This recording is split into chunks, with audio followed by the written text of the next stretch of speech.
What's up, everybody? It's your boy, the movie guru, aka Awesome Nobody. Black film perspective here, and I could not, you hear me? I could not pass the opportunity to speak to you guys about what do I even have to say. Of course, we're talking Thrones. We're talking Game of Thrones, right? I was on the fence. I wanted a few days to pass. I wanted to watch it the first time when it aired. I wanted to watch it again on the repeat. Then I wanted to watch it again on demand. Then I wanted to watch YouTube videos and spoilers and trailers so I would have all the information to give to you guys so we can have a discussion like none other. The reason why I wanted to have this is because I want to talk about, of course, Game of Thrones, and I want to talk about some of the theories or some of the things that they're not talking about, right? Because there's so much stuff that's going on that people are kind of obviously stating, right? And I know people know the background. I know people are just as much experts as I consider myself, right? But I just wanted to sort of go over everything from my own perspective and what I specifically thought. Right, wrong, or indifferent, right? That's something you don't hear too much. So that's sort of what I wanted to break down because, you know, I agree that the Game of Thrones was a great episode, epic, right? You can never talk bad about the action sequences, right? It's always going to be amazing show. It's always going to be tons and tons of information. It's going to be a lot of action, and there's always going to be some things that you didn't expect, right? So you can't front on the action part when it comes to Game of Thrones, but hands down, the discussion and debate is about the character. I don't want to say arc or character finale, and if that was appropriate, if that was something that people agree with, or is that what even people thought. So I wanted to start the whole trailer off with a huge breakdown, and I wanted to sort of break down with not a total statement that I don't hear anybody making. I'm just looking for the right video right now. Let's see. This is my guy right here. That's top 10. So let's see. I'm just trying to find a good review. I don't want to take anybody else's video, but I'm looking for clips. It's tough when you try to make the videos and you gotta link your DVR to your screen caption. You gotta record or just have it hooked up. So I don't really have it. So I'm just trying to find one where it'll break everything down, and I could just not use the audio, of course. All right. So here we go. This is a good place to start. All right. So I just want to start right here, and I just want to say that first of all, George R. R. Martin did not finish the books, right? He didn't. So, knowing from watching countless series, countless anime, countless movies, that currently we could say that the ending of Game of Thrones on the Showtime is not canon. Okay, I wanted to just put that out there. I just wanted to put that out there. Start at a 10, right? We can honestly say it's not canon because if George R. R. Martin finishes his book, right, and it's different from the way that the season ended, right? Totally not non-canon.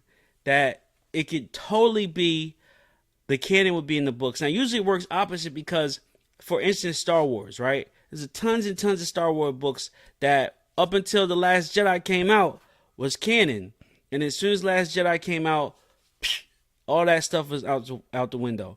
Now, flipping it to Game of Thrones, George R. R. Martin stopped writing the book.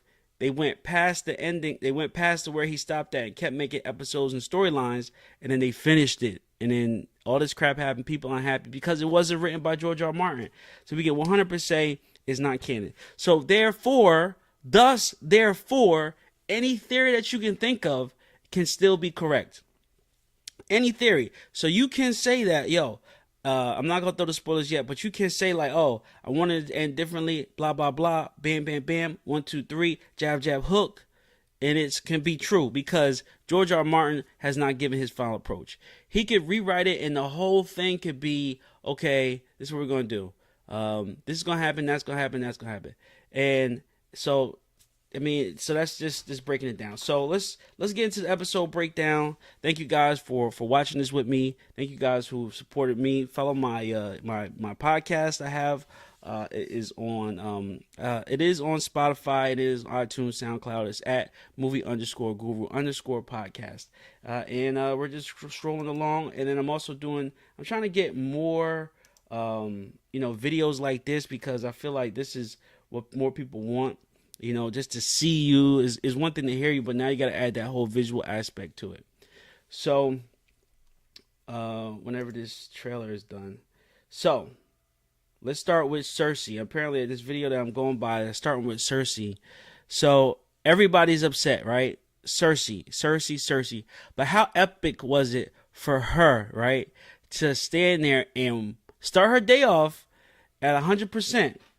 100% start her day off feeling that she was going to be victorious, right? In this pose right here, 100% thought she's going to be victorious, thought that she had the upper hand with these dragon arrows, the scorpions as they call it, and she basically had the best seat in the house to watching her ass get whooped. I said it. I mean, this made me feel totally different about all her exchanges. It made me feel totally different about everything she's ever said. It made me feel totally different about her authority, right? She basically never had any power. And then I started thinking about it. I'm like, yo, Tyrion was right in the crypt. He was like, they withstood the Stannis Baratheon's army. And Tyrion was like, that's because of me, right? He said, it was me. And I was like, damn, that's so right. 100%, they would have been got taken over by Stannis. Stannis, first of all, they didn't have the Iron Fleet. Stannis had the whole bay on lock. If it wasn't for the wildfire in the river, they all would have went down and been killed violently. Yo, he should, for that alone, he should have had way more respect. I get that his father stormed in at the last minute, but if Tyrion hadn't held, it'd have been all bad.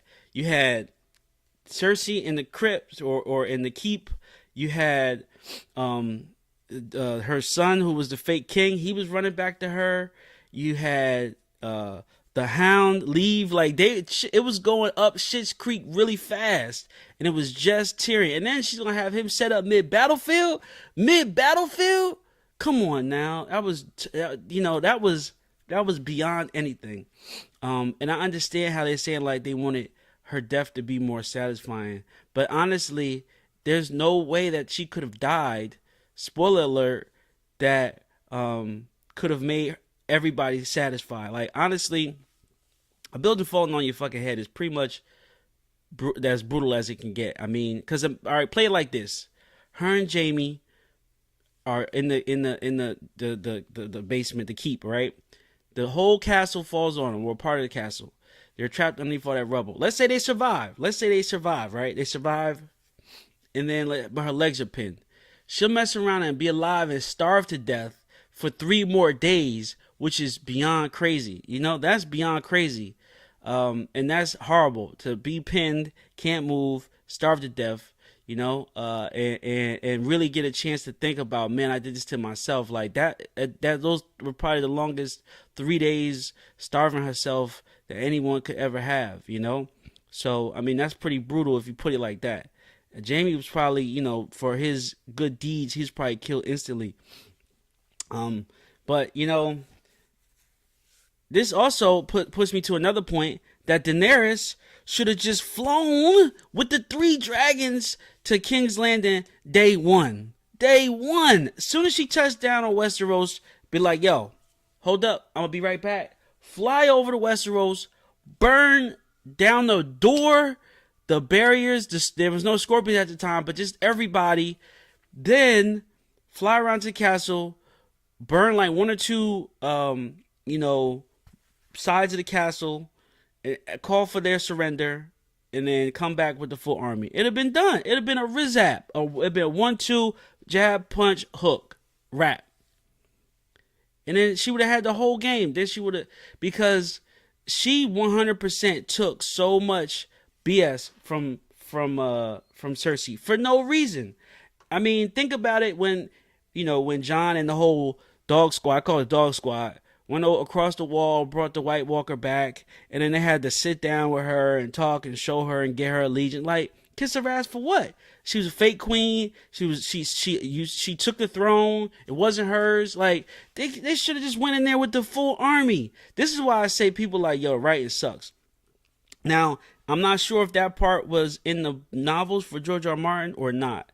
But, I mean, I understand why they had to do it. But at the same time, Daenerys bowed a lot to Cersei. A lot.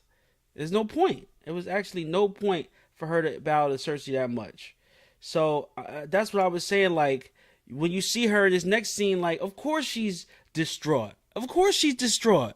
She basically followed Tyrion and Varys to no end. Varys, at some last minute, switch up on her?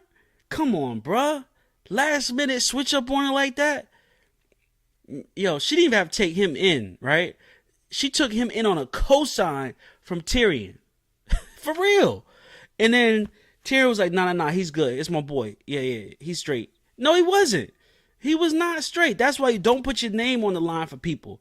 So he takes in Varys, and then Varys does this sneaky crap. Like, hold on, how sneaky was this? Wasn't even sneaky. This was wild obvious. Like, as soon as, and then Tyrion tells him, and then knew what he was going to do. He knew he was going to be like, oh man, Jon, you telling me Jon? Hold on, what you telling me? You telling me Jon? You telling me Jon? Hold on, wait, let me get this straight. You telling me Jon? He went right to Jon like, hold on, homie. Word on the street is, you the one. Jon was like, I don't want it. So I mean, and not even to skip over Varys' part, because when he says, I don't want it, right? That means that at that moment meant that he was going to support her, right, wrong, and indifferent. That's what it meant to me. That he was going to support her, right, wrong, and indifferent. Then he gets on the battlefield, and he does not support her, right, wrong, and indifferent. He cops out. Stop it. No. He wasn't ready. Come on, Jon. This is it. This is war. He who hesitates at war, he who hesitates is gone. That's the facts. It got to a point they were going to take it, and Daenerys said, fuck it. She said, fuck it. And can you blame her? Like, there was no get back. You can't bring back Missandei. You can't bring back Jorah. You can't bring back, just half the Unsullied. Apparently, you can bring back the Dothrakis. Apparently, you can bring back the Dothrakis because everybody thought the Dothrakis was a wrap. And what we see, a whole Dothraki army, an entire Dothraki army out of nowhere. I'm like, damn. I mean, people was really counting. They was like, no, according to the Long Night episode, we saw 4. We go to the penultimate episode on the Ring the Bells or the Bells, Knock the Bells, and there's a whole army of Dothraki. Imagine, and then Jon's over here talking about stop. Can you imagine if the free folk? Man, listen. Could you imagine if the free folk have been running around here? They've been beyond crazy. So after Varys, reveals all he reveals, we see this guy, Tyrion. Tyrion's just like, has I would say one of his final conversations with Daenerys, and he's kind of like, it was Varys. Total throw under the bus. Hear the wheels clunk. And so this is the part that, I shouldn't say, I should use that term lightly. I shouldn't say this is the part that kills me because, Varys got killed. But the part that, trips me up is that they executed Varys for saying Jon Snow was the king, and Jon Snow standing right there. But, and I'm guessing that she wanted to nip it in the bud before it got out. And so who knew? So did Varys get the word out? I mean, we saw him writing, but then we also saw him burn the letter. He could have sent it out, he could not. But Who could he have sent it out to? Okay, the Iron Bank or something like that. He could have sent it out to, um, Dorne is pretty much gone because the Sand Snakes are a wrap. He could have sent it out to Marine. I mean, he could have sent it out to a couple places, uh, Bravos, outside of, Westeros. But forget all that. She still got dragons. All the other cities will fall the same way. All the cities will fall the same way. So anyway, he tells Varys it was me, and Varys was kind of, Varys really didn't show much emotion in that scene. Let me go back to the scene with Varys. Varys didn't really show that much emotion in that scene. I mean, he didn't say glad it was you. I mean, because what are you gonna say to somebody at that point, you know? But I mean, was it a good end for Varys? How did I actually think it was Varys was going to end? I mean, he's not a warrior, so it wouldn't have made sense for him to go out on the battlefield. I mean, he really wasn't. I mean, I guess the only person he did piss off was Daenerys, so I can see why Daenerys, dealt out the justice. I mean, it, it was crazy just to see that. I guess, I don't know how I thought Varys was going to go out. I actually had him as an ultimate survivor, and I actually had him, maybe taking the throne, but that was a little bit too much power for him and not enough. He had influence, but not enough power. You get what I'm saying? And then Jon 100% has influence and power. Cersei had power, zero influence. Let's see. Daenerys has power, extreme power, and I'll say minimum influence, right?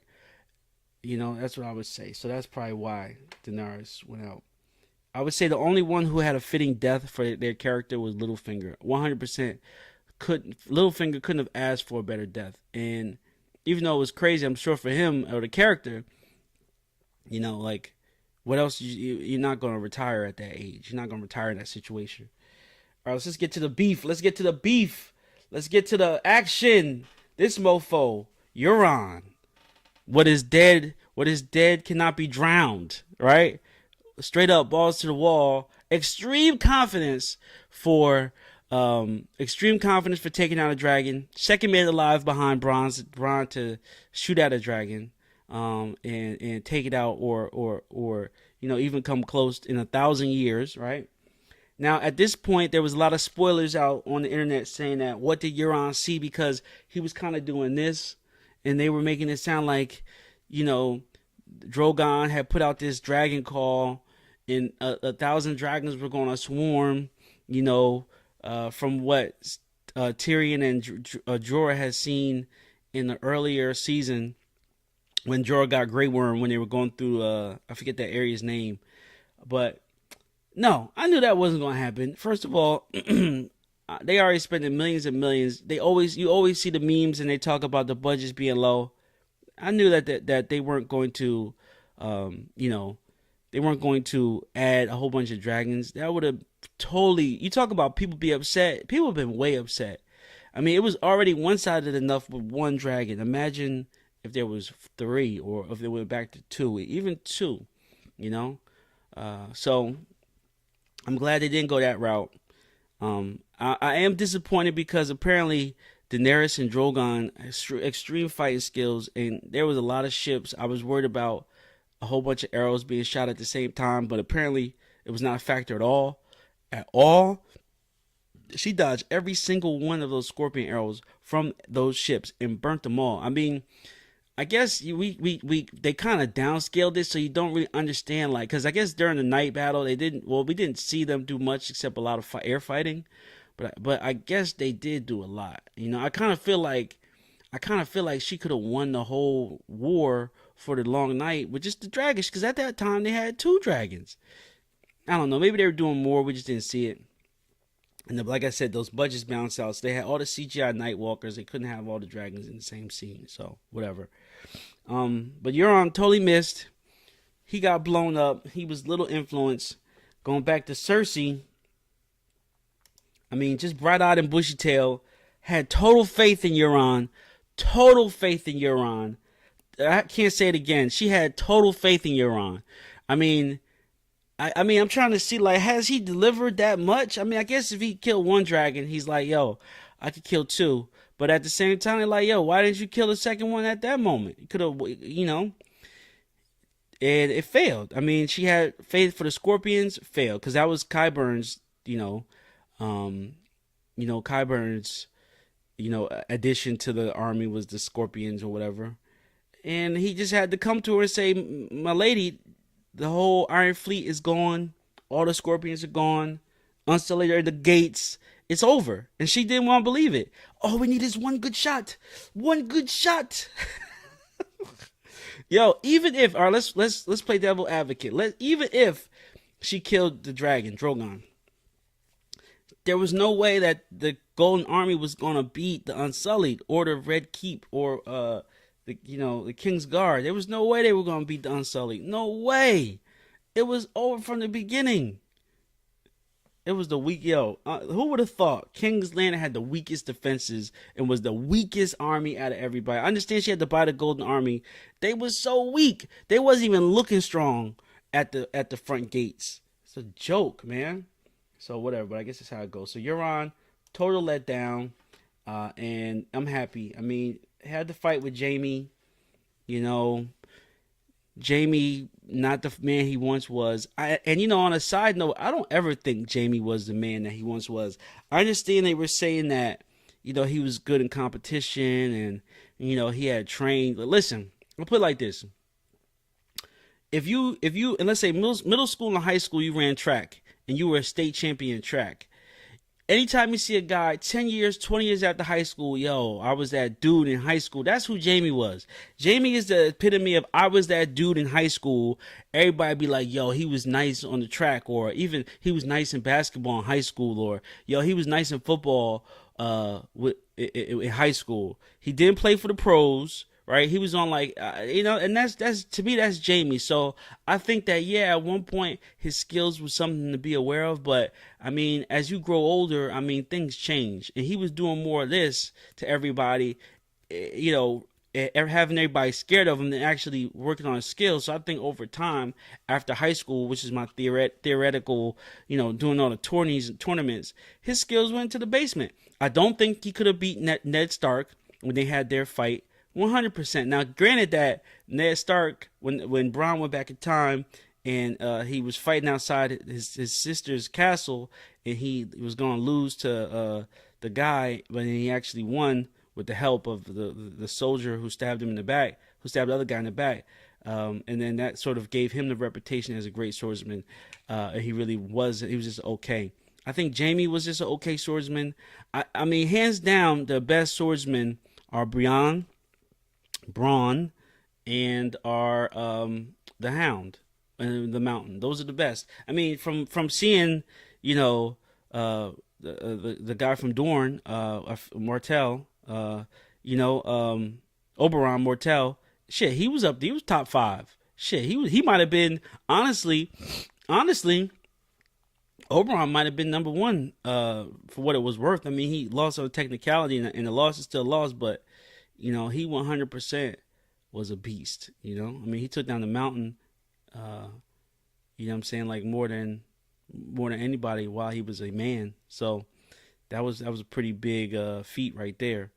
So, all right. So talking about the Mountain, talking about the best swordsman, let's get into the Clegane Bowl. The moment everybody wants to talk about. Now, how dope is this scene right here? Half the castle is gone. It looks like a whole floor is missing. And then at that moment, the dragon's flying by right as they get ready to showdown. Epic. I mean, just the set design, the photography, and the scene setup in this was ridiculous. You see Qyburn's brain smashed on the mountains or whatever. It's crazy. But I actually wanted, like, as Cersei was making her escape, I actually wanted Daenerys to see her, right? Because listen, Daenerys can see everything from that dragon. She be on holding those things, looking like. Where are they? She sees everything. I was for sure she was going to see Cersei in the castle. I was for sure she was going to plant the dragon on top of the castle and blow smoke down the damn stairwell after after Cersei. Why not? Why not? What was so wrong with that? I mean, and then you get what I'm saying? Like catch her a little bit so half her body is burnt and she make it down to Jaime and half her body is burnt. You know what I'm saying? Like they could have easily done that. Anyway, so at this Clegane Bowl with the Mountain versus the Hound, I got serious Star Wars, Return of the Revenge of the Sith, or Episode 3. I can't remember the actual title, but getting serious Star Wars vibes as far as the Anakin. I have the high ground. It's over. I mean, you don't want to fight on steps. You don't want to fight on high ground. You don't want to fight on anything uneven. They always say, get the flat land for real. So I was definitely nervous for Clegane, the Hound, as he was fighting the Mountain. And I mean, I guess they had to do it like that because I think if they stand next to each other, the Hound is actually bigger than the Mountain. Because I've seen some scenes. If you go back to, like I said, where they first show Cersei the crazy the walker from the other side of the wall, the Hound walks up to his brother, and they're same height. But then you look at them, other pictures, they're not. So, and this goes back to continuity in the whole Starbucks cup. And then I also saw another clip where they were saying that if you look at where actually Jamie, let me see if they have the picture here. If they go back to where Jamie, oh, they don't have it, but the full body shot where Jamie was hugging Cersei, he has his hand around her, and it's his real hand, not the golden hand. But that was a reach. It could have been a reach, So this definitely was not disappointing. I mean, the Hound and the Mountain put in work. The Hound gave it his all. He's been through hell. I wouldn't even be surprised if the Lord of Light hadn't kept him alive for a certain reason. He killed Beric Dondarrion before he came back. Brienne of Tarth beat him. He fell off the cliff. He still lived. I mean, he just been wandering the countryside, obviously with no food, right? Obviously with no food. So you already know right there the Lord of Light is keeping these people alive because there's really not much to eat out there. And then to make it all the way to this moment, he survived the Great War, the Long Night, and saved Arya then, and then saved Arya again here. My impression on Arya was that she came this far. I understand she didn't want to die. She could at least made it to the steps. You get what I'm saying? She could have at least made it to the steps. It was like, honestly, how far are the steps from that room? I just want to ask, because I bet you the steps from that room is like right next door. I mean, if Arya had stayed in that room, as long as it took to go up, if she had stayed in that room, she would have bumped right into her. Not even a minute later, Cersei came through the room. That's got to be defeating, man. That's too close for comfort. I mean, they could have done it where Arya leaves the room and then the next door Cersei enters. For real. At one point, I did get kind of hyped because I was like, knowing Arya, she's either still in the room, and I thought two things. That when Jaime came out, it was going to be Arya, right? And then I was like, damn, she's good. Like, that's the ultimate way to kill Cersei, right? Disguised as Jaime, and then the prophecy would have been true. Shit, that's what I thought. But I mean, I understand you can't give Arya everything. You know what I'm saying? But or can you? So then, when I found out that it wasn't Arya, I was like, okay, that's fine. I thought she might still pop out after Jaime was there, and Arya and Jaime might have to have a little fight. Wouldn't be wrong with that either if they had got a little scrap. And then really, like, as she's fighting Jaime, she's like throwing knives and hitting Cersei. Like, that would have been dope. That would have been something. And maybe the rubble blocks them, and so they're blocked. And then Cersei stabbed. Jaime's been stabbed twice. And then Arya's like, I can't finish the job. But you knew it was me. Tell Cersei it was me. Right? That's what I wanted to happen, but it didn't happen. And, so I just feel like she could have stayed around. She could have at least made it to the steps. That was my breakdown. But still good. Still crazy. And we got to witness Daenerys just go straight balls to wall, and which I said was totally understandable. Like, forget it. I mean, if you listen to her story or listen to her talk about Westeros, King's Landing, she never referred to them as her people. And that's my honest. People don't like, I mean, like, I'm on Twitter, so at movie underscore guru underscore. I've been tweeting that for since the show aired on Sunday. Today's Tuesday. And I 100% have been saying that she is that she never considered them to be her people. You get what I'm saying? Like, she considered them to be the people who threw her family out. And then on top of all the other stuff, all the bending over backwards, the John not really loving her, losing Missandei, losing Jorah, losing everybody. She was just like, man, forget this. I hate this whole place. And it's like she came all this way just to lose it at the end, which is what happens a lot. Like, she didn't even want it. She's like, this place sucks. It's been nothing but hatred. It has to be burned down. Someone else had a good point. Like, that's kind of how Westeros always happens with Westeros. Apparently, Robert, when they took it over, they destroyed a good part of it. Apparently before, it destroyed a good part of it. So it's always like getting destroyed and rebuilt. But I mean, she, to my point, like, she could burn it all down because Marine, if you go back, Tyrion was trying to tell her, like, you might just want to stay here in Marine because Marine is kind of nice. You got the shores, you got the beach, it's got better weather, you got a better castle. He's like, King's Landing really ain't that nice. She could just move the castle. She could have 100%. But this goes to show she's not a strategist, right? Because she could have just moved the capital and conquered everybody but Westeros and totally cut Westeros off. I mean, that's what they were trying to do, like set up the border, let the people turn on her, and then come in and take over the new queen. But she did, we kind of saw her rule, and we kind of saw it didn't work out in Marine because she's a conqueror. She 100% is Iron Fist. She has conquered every situation she's been. Why would she do anything different? From marrying the Dothraki to using that army to conquer, to going to, I forget the city that she went there and to conquer, and then when it came to get the Unsullied, she conquered the dude.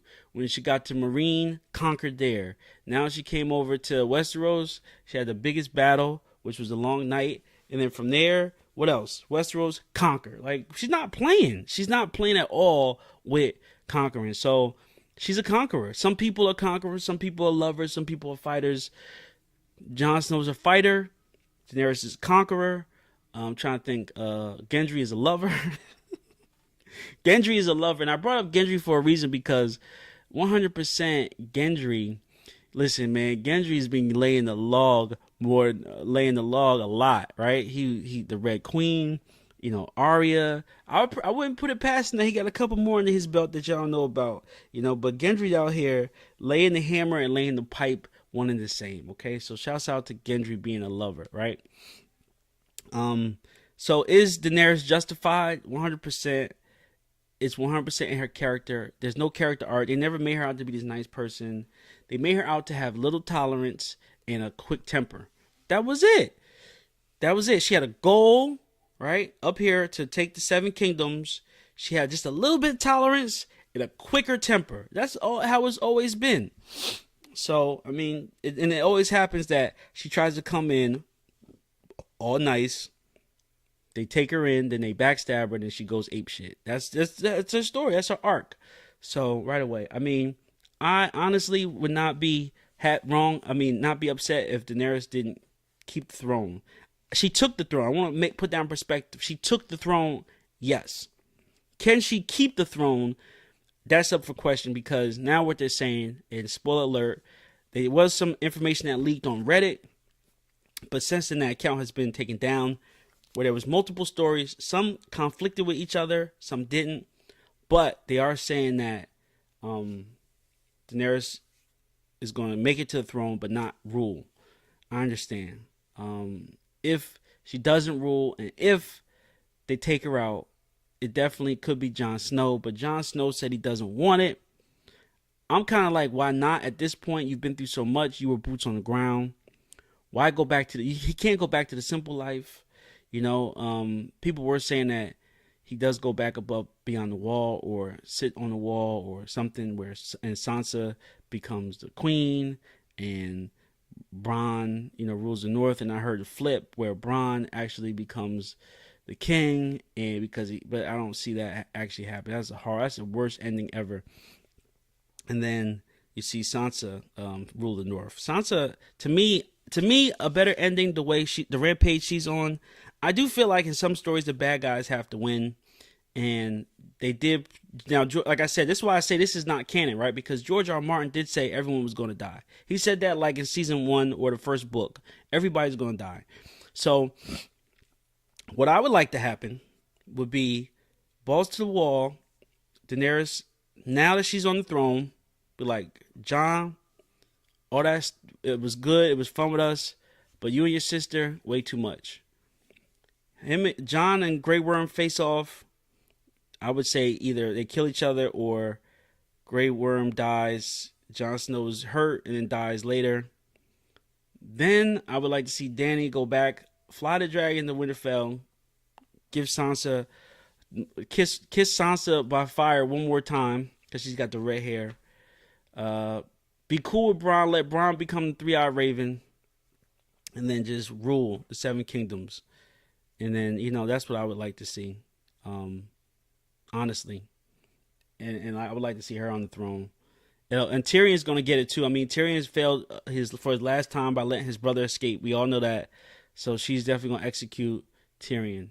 I don't see his whole family's dead, right? Tywin, Cersei, Jaime. I would say all the kids are dead. Yep. So he's the last Lannister. Bronn. I mean, some characters that didn't pop up. Bronn. Bronn didn't pop up. So we actually have to see. What's going to happen. What's Bronn going to say? I want to do another video real quick. Let's see. I want to see what Bronn's going to say, right? I want to see, I want to see what Bronn's going to do. I want to see if he comes back. And because he showed up with the arrow, right? He showed up with the arrow and he was like, all right, what's a castle? I want a castle. I've been promised a castle. I didn't get a castle. He knew Cersei wasn't going to win, which he was right. So what is he going to do? This is a whole season 5 recap. I don't want this one. This is going way back, way, way, way back.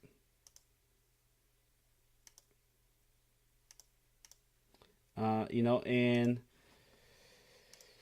no, season 8, episode 5. So Bronn. Here we go. This should be going.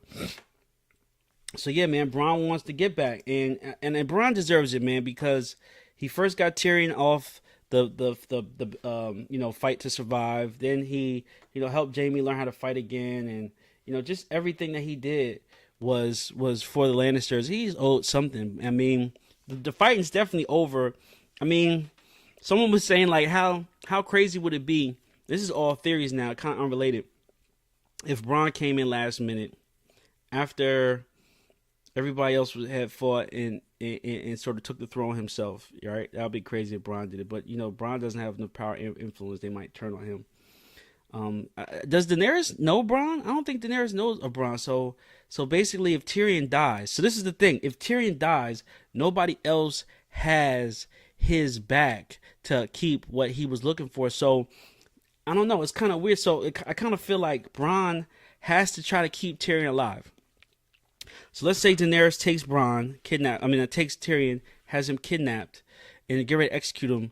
It could 100% be Bronn keeping him alive to get his castle, because he could pretty much end up, if Tyrion dies, he could end up with nothing at all, and that would be a shame, So I do want to see what Bronn would have to do.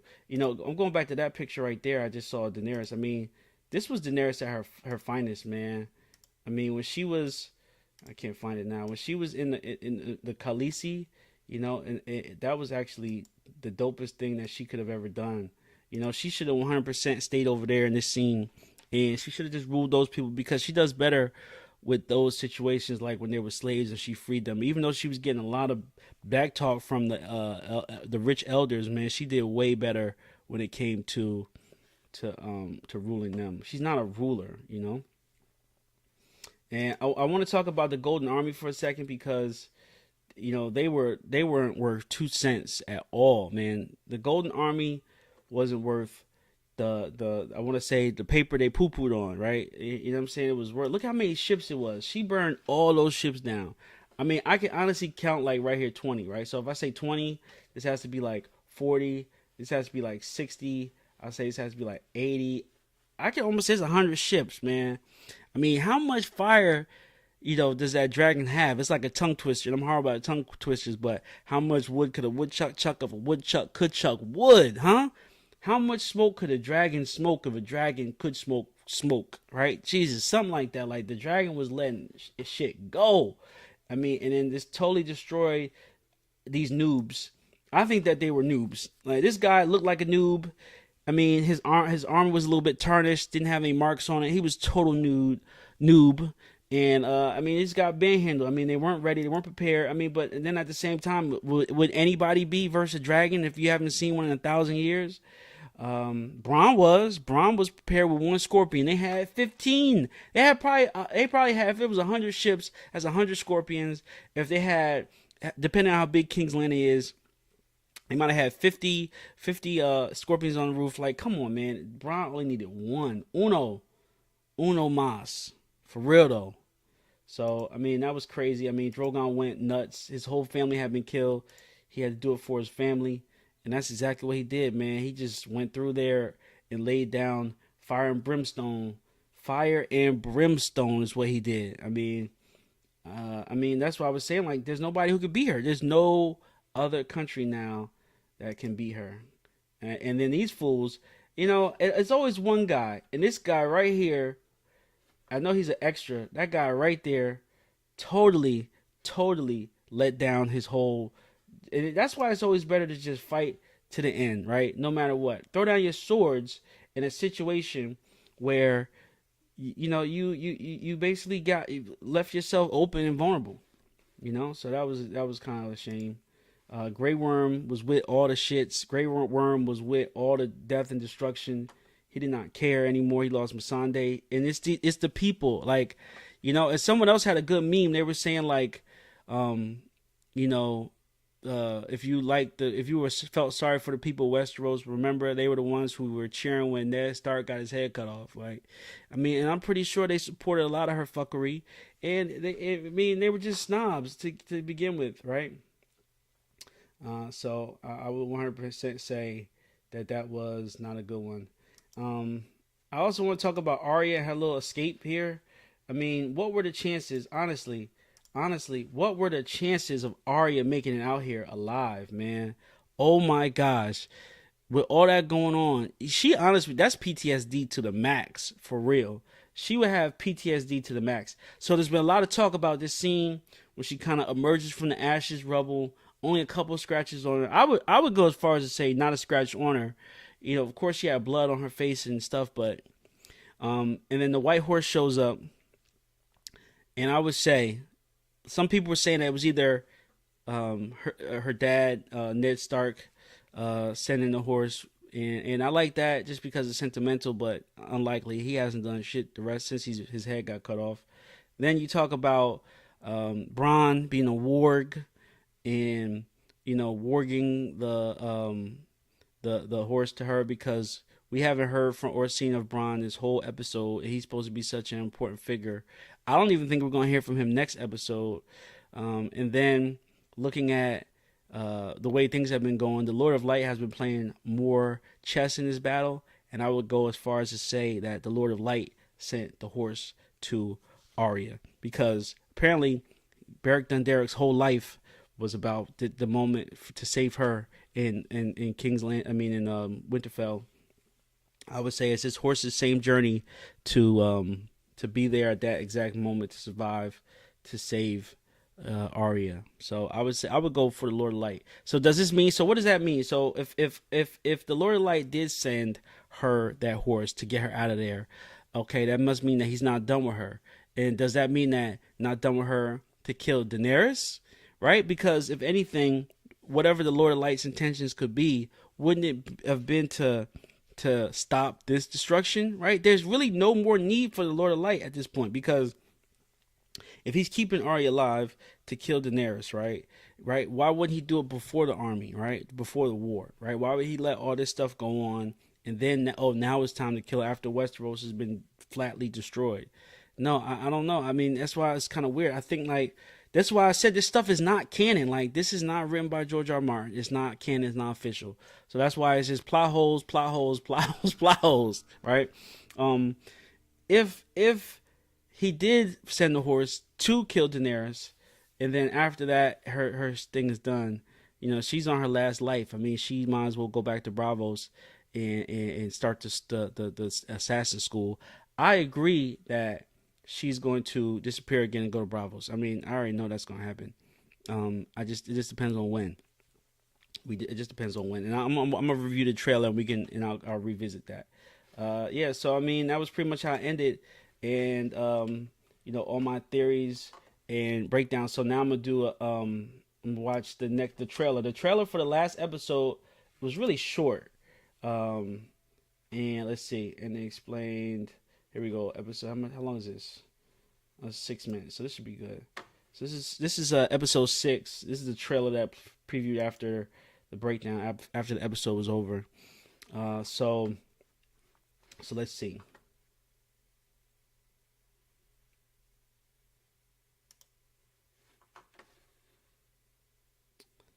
All right.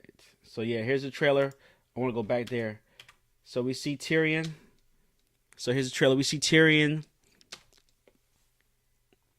walking through the streets of King's Landing, and everything's ashes. It looked like it was snowing. Somebody actually thought, "Oh man, winter is back," but it was really that, you know, so many bodies. Look at the bodies burnt up behind him. I mean, they're stacked up. It's building in bodies, just burning. I know it smells so bad, and this thing is not clear.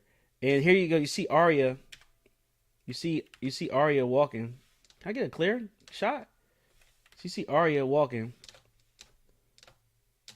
Can't get a clear one. So you see Arya walking, looking at King's Landing, right? I mean, destroyed. The sky and the smoke is all black. The final episode, Arya walking behind the Dothraki, and she's looking at behind the Unsullied.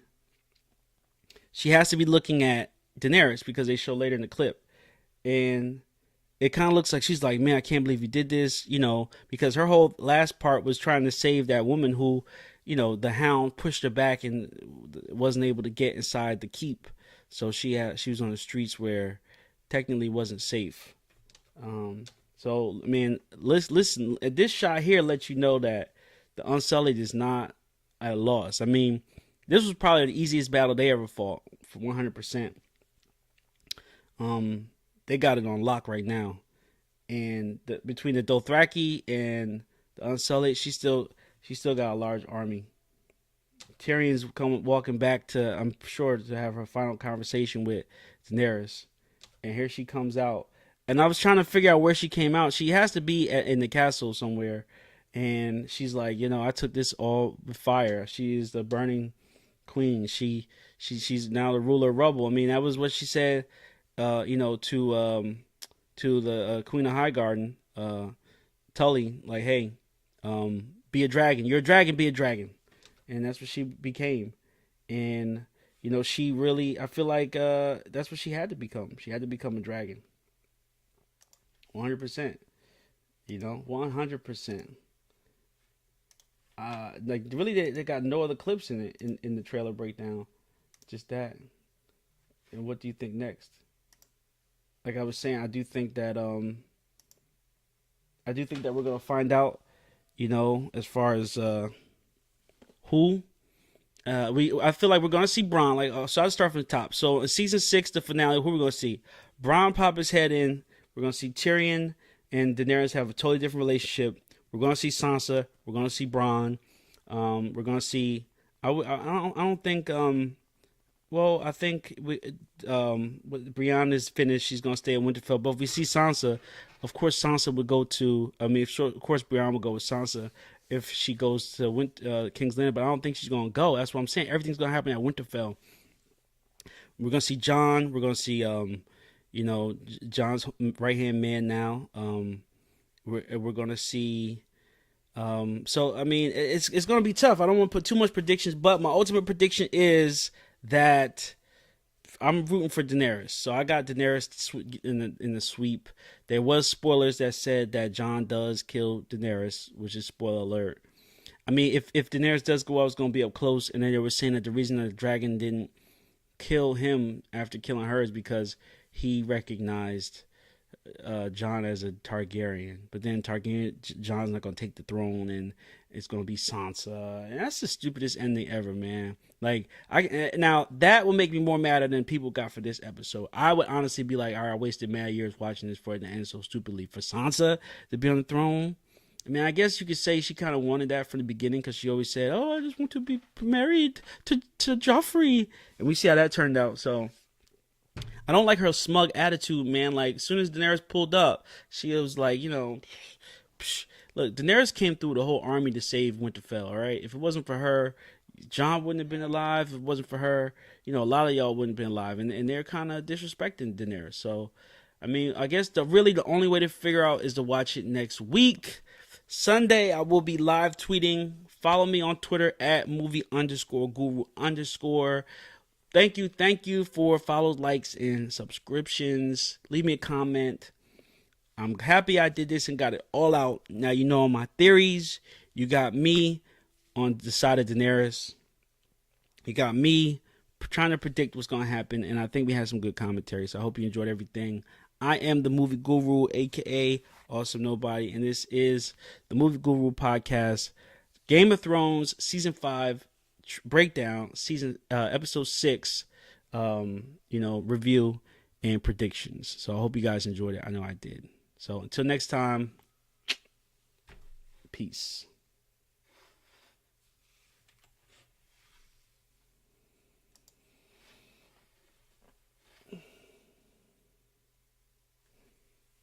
Hey.